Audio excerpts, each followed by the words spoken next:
रोशनी ने किया सचिन के सामने जूही और अरुण की शादी का खुलासा। ये सारी चीजों को देखकर सचिन का गुस्सा 7वें आसमान तक पहुंच चुका था और गुस्से गुस्से में सचिन ने एक ऐसा कदम उठाया जिसके बाद मानो सभी लोगों के पांव तले जमीन खिसक गई, खासकर परेश की, क्योंकि सचिन ने दे दिया है सायली को तलाक। सायली को बिल्कुल भी उम्मीद नहीं थी कि सचिन गुस्से में आकर एक ऐसा कदम उठा लेगा जिससे कि उसकी जिंदगी बर्बाद हो जाएगी। जैसे ये खबर जूही और अरुण को लगती है, वह दोनों तुरंत सचिन के पास आते हैं माफी मांगने के लिए और अरुण का चेहरा देखकर सचिन अरुण के कॉलर पकड़ लेता है। कहीं ना कहीं मामला ठंडे होने की जगह और ज्यादा गर्माहट पैदा कर देता है। सायली देखती है कि सचिन उसे समझने की कोशिश तक नहीं कर रहा है और बार बार उसके और उसके परिवार को गलत ठहरा रहा है। इन सारी चीजों को लेकर सायली ने भी उठा लिया है एक बड़ा कदम। आखिर वो बड़ा कदम क्या है और ये पूरी कहानी क्या है, आइए जानते हैं आज के एपिसोड में। तो बिना किसी वक्त गवाए चलिए उड़ने की आशा के लेटेस्ट एपिसोड का रीकैप शुरू करते हैं। कहानी की शुरुआत होती है रेणुका और शकुंतला से। ये दोनों ही वेस्टर्न ड्रेस पहन के सीधे पहुंच जाते हैं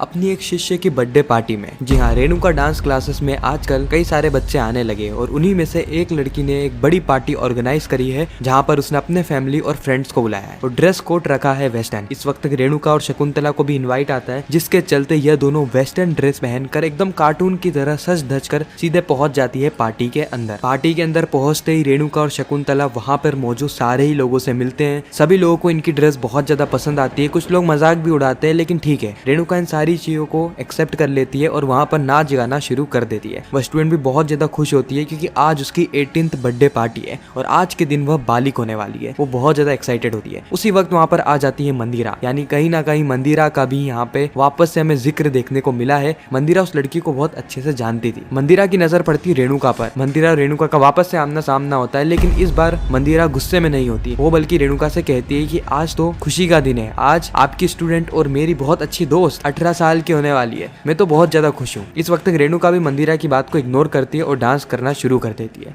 रेणुका के स्टूडेंट रेणुका को कई सारे लोगों से मिलवाती है, जिनमें से एक थी मंदिरा की दोस्त। मंदिरा की दोस्त की नजर रेणुका पर नहीं बल्कि रेणुका के गले में जो हार था उस पर बार बार जा रही थी, जैसे मानो ये हार उसी का हो। वो थोड़ा गौर से देखती है। उसी वक्त मंदिरा कहती है कि उधर क्या देख रही है, वो तो हमारी मास्टर नहीं है, मैं पहले उन्हीं के यहाँ भरतनाट्यम सीखने जाया करती थी। मंदिरा की दोस्त कहती है कि मैं उन्हें नहीं देख रही, उन्होंने जो गले में सोने की चेन पहन रखी है ना, मैं उसे देख रही हूँ, वह चेन हूबहू मेरे चेन जैसी है। मंदिरा कहती है तो हो सकती है, खरीद ली होगी, छोड़ो ना उन्हें। उसी वक्त वो औरत कहती है कि नहीं नहीं नहीं, ये मेरी चेन जैसी नहीं है बल्कि ये मेरी ही चेन है, क्योंकि मुझे अच्छे से याद है कि मैंने चेन की बनावट थोड़ी सी यूनिक रखी थी और मेरी चेन कुछ ही समय पहले चोरी हो चुकी है। मैंने उसके खिलाफ पुलिस में कंप्लेन भी दर्ज कराई है। मंदिरा कहती है कि तुम श्योर हो कि यह चेन तुम्हारी ही है? औरत कहती है कि इस चेन के पीछे ना, यानी इस पेंडल के पीछे मेरा नाम लिखा होगा, नाम का फर्स्ट लेटर यानी सी। अगर वो उस पर लिखा हुआ है इसका मतलब 100% ये चेन मेरी ही है। और वैसे भी उसे देखने की भी जरूरत नहीं है, इस चेन को देखकर ही मैं पहचान पा रही हूँ कि यह चेन मेरी ही है। इस वक्त मंदिरा मन ही मन में सोचती है कि अब मुझे मौका मिल गया इनकी बेइज्जती करने का। इन लोगों ने मुझे बेइज्जत करके भरतनाट्यम क्लास से निकाला था ना, अब मेरे पास भी मौका है। मंदिरा उस औरत को भड़काती है और कहती है कि वो जल्द से जल्द रेणुका के पास जाए और उससे ये चेन छीन ले। वो औरत बिल्कुल वैसा ही करती है। वो रेणुका के पास जाती है और उस पर इल्जाम लगाना शुरू कर देती है उस चेन को लेकर। वो कहती है कि यह चेन मेरी है और तुमने इस चेन को चुराया है। रेणुका बार बार कह रही होती कि नहीं नहीं, उसने चेन नहीं चुराया, उल्टा उसको ये चेन उसकी बहू रोशनी ने ला कर दी है। लेकिन इस वक्त कोई भी रेणुका की बात पे यकीन नहीं करता। लेकिन दूसरी तरफ शकुंतला यहाँ पे उस औरत से सवाल करने लगती है कि तुम्हारे पास सबूत क्या है कि यह चेन तुम्हारी है? औरत कहती है कि इस चेन के पीछे मैंने सी लिखवा रखा था, मुझे नहीं लगता कि आपने सी लिखवाया होगा। रेणुका कहती है कि नहीं नहीं, मैंने तो कुछ नहीं लिखवाया। लेकिन जब उस पेंडल को पलट के देखा जाता है उसके ऊपर सी लिखा हुआ होता है।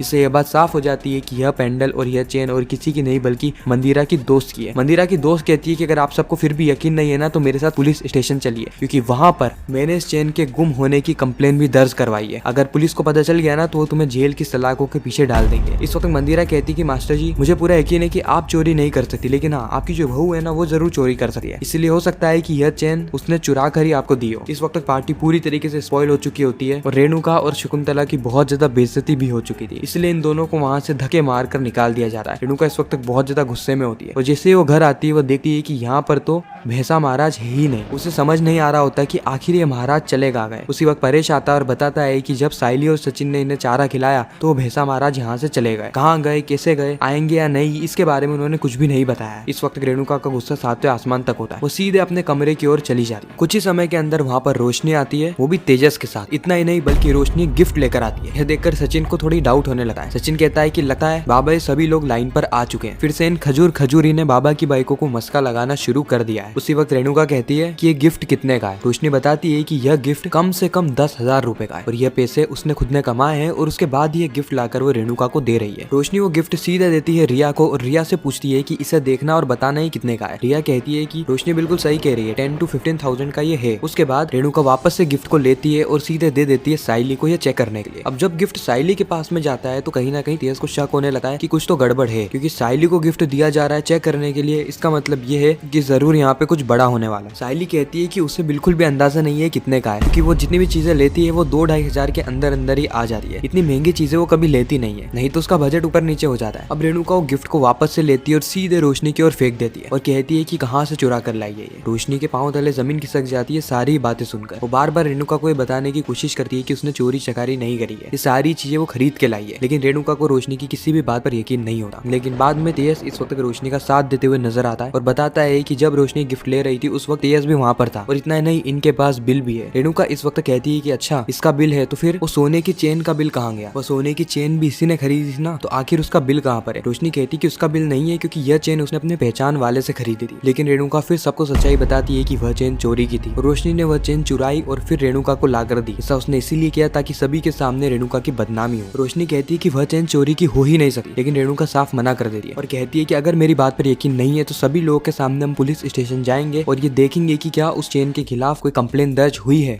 लेकिन रोशनी इस वक्त मना कर देती है, जिससे सभी लोगों को इस बात का यकीन हो जाता है कि यह चेन चोरी की ही है। रोशनी को यहाँ पे शक था कि वो चिट्ठी उसकी मदद क्यों कर रहा है। साथ ही रेणुका को भी लग ही रहा था कि 2-2.5 लाख की चेन आखिर 1 लाख के अंदर रोशनी को मिल कैसे गई। लेकिन रेणुका अभी भी रोशनी को माफ करने के लिए तैयार थी, लेकिन सिर्फ एक शर्त पे। रोशनी के पास कोई भी ऑप्शन नहीं था, उसे वो शर्त माननी ही पड़ेगी और वह शर्त यह है कि 1 हफ्ते के अंदर उसे रेणुका को 1 लाख रुपए ला कर देने। अब 1 लाख रुपए का नाम सुनकर रोशनी को 440 वोट का झटका लगा, क्योंकि इससे पहले ही वो 1 लाख रुपए का कर्जा ले चुकी है शिखा से। अब वापस से 1 लाख रुपए का इंतजाम करना उसके लिए बहुत बड़ी बात है। वो बार बार ये चीज दोहरा रही होती है कि वो कहाँ से लाएगी, लेकिन रेणुका उसकी एक नहीं सुनती। इतना कहकर रेणुका वहाँ से चली जाती है। सभी लोग यहाँ पे इधर उधर हो जाते हैं, जहाँ पे सचिन का डिटेक्टिव माइंड वापस से एक्टिवेट हो जाता है, क्योंकि उसे यह तो पता है कि रोशनी चोरी नहीं कर सकती, लेकिन आखिर चोरी करी हुई चेन इसके पास आई कहाँ से। अब रात के समय में हम देखते हैं साइली को, जो कि जूही और अरुण की शादी की फोटो देख रही होती है। वो बहुत ज्यादा खुश थी, लेकिन उसी वक्त सचिन आ जाता है। सचिन को देखते ही साइली फोन को छुपा लेती है। साइली जैसे ही किचन की ओर जाती है उसी वक्त सचिन साइली का फोन उठा लेता है। साइली को इस वक्त डर था कि कहीं ऐसा ना हो कि जूही और अरुण की शादी की फोटो सचिन देख ले, इसलिए साइली लौट कर आती है और सचिन से फोन को छीन लेती है। सचिन को इस वक्त अजीब लगता है, क्योंकि आज से पहले साइली ने ऐसा कभी नहीं किया। आगे जाके हम देखेंगे कि जूही और अरुण की शादी को लेकर बहुत बड़ा बवाल होने वाला है, जहाँ पे सचिन को इस बात का पता लग जाएगा और सचिन साइली को तलाक देने तक का भी कदम उठा सकता है। यही कहानी है जो कि हमें आने वाले एपिसोड्स में देखने को मिलने वाली है। क्या आप कितना एक्साइटेड है आने वाले एपिसोड्स को लेकर? कमेंट सेक्शन में जरूर बताना। मैं मिलता हूँ किसी नेक्स्ट इंटरेस्टिंग वीडियो में, जब तक के लिए गुड बाय।